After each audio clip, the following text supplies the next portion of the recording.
Jangan lupa subscribe YouTube channel Metro TV News dan jangan lupa nyalakan notifikasinya. Pemirsa, lalu mengapa sampah-sampah yang menumpuk di tengah permukiman warga ini dibiarkan selama bertahun-tahun? Telah bergabung bersama kami Wakil Wali Kota Bekasi, Bapak Tri Adianto, melalui sambungan Zoom. Selamat sore, Pak Tri. Selamat sore, Mbak Fitri. Ya, ini lahan sampah sudah ada sejak bertahun-tahun atau sekitar 5 tahun menurut masyarakat. Kenapa kemudian sampai dibiarkan bertahun-tahun menumpuk seperti ini? Ya, jadi saya kira pada saat Bang Pepen Mas Tri Adianto kemudian ditetapkan dilantik sebagai wali kota dan wakil wali kota, kita bergerak cepat pada waktu itu tahun 2019 adalah merupakan program 100 hari. Itu sudah kita lakukan pembersihan, pengangkatan dan juga pemagaran yang kita lakukan terkait dengan lokasi yang ada. Nah, hanya memang mungkin kalau terjadi seperti ini adanya satu pengawasan yang kemudian miss di antara petugas-petugas lapangan yang ada. Jadi ini adalah memang tambahan mengetahui lahan sampah ini, Pak Tri? Gimana? Artinya dari pemerintah Kota Bekasi mengetahui adanya lahan sampah ini? Ya, pada saat itu kita tahu, makanya kemudian kita lakukan pembersihan, ya, kemudian kita lakukan penutupan dan juga kita lakukan pemagaran, ya, terkait dengan lokasi yang saat ini digunakan kembali oleh oknum-oknum yang kemudian membuang sampah pada lokasi tersebut. Tapi sampai sekarang kemudian belum diangkat sampahnya, apa yang menjadi alasannya, Pak?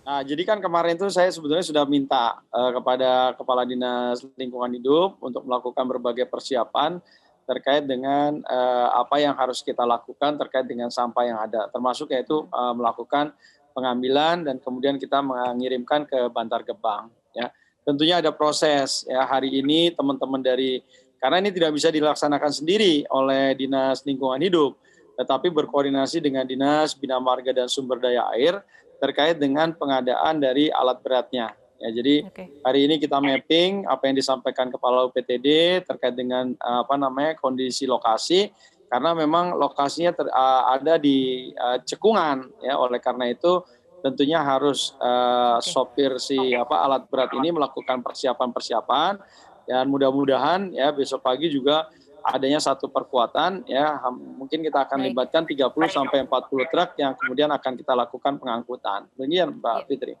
Warga sudah banyak mengeluhkan mengenai aroma dari sampah itu sendiri dan kemudian kekhawatiran ini menimbulkan sumber penyakit. Artinya target bahwa sampah-sampah ini bisa dibersihkan kapan, Pak?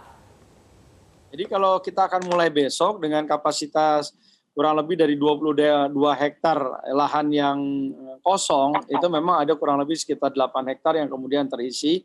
Ya, jadi kita perkirakan mungkin hampir 1 bulan bisa kita lakukan pembersihan secara langsung ini, Mbak. Jadi nanti kita lihat optimalisasi daripada lalu lintas yang ada. Karena ini terkait dengan juga kondisi Bantar Gebangnya, ya, karena kondisi Bantar Gebangnya juga karena saat ini juga flow-nya cukup tinggi, ya, karena kalau kita tahu pada saat musim hujan, banjir seperti ini, jumlah sampah yang kemudian hadir di Kota Bekasi juga semakin banyak. Tentunya memang harus ada pembagian tugas di antara personil dan kemudian prioritas terkait dengan penanganan sampah. Yang penting bahwa pelayanan sampah di lingkungan warga masyarakat kemudian tidak terjadi penumpukan dan juga terjadi waktu stagnan yang panjang sehingga adanya karena kemudian kita konsentrasi terkait dengan kegiatan di PT Albaraya ini, Mbak, yang di Jati Sampurna. Kita harapkan pengangkutan sampah dapat segera dilakukan agar tidak menimbulkan kerugian yang lebih lagi kepada warga di sekitarnya.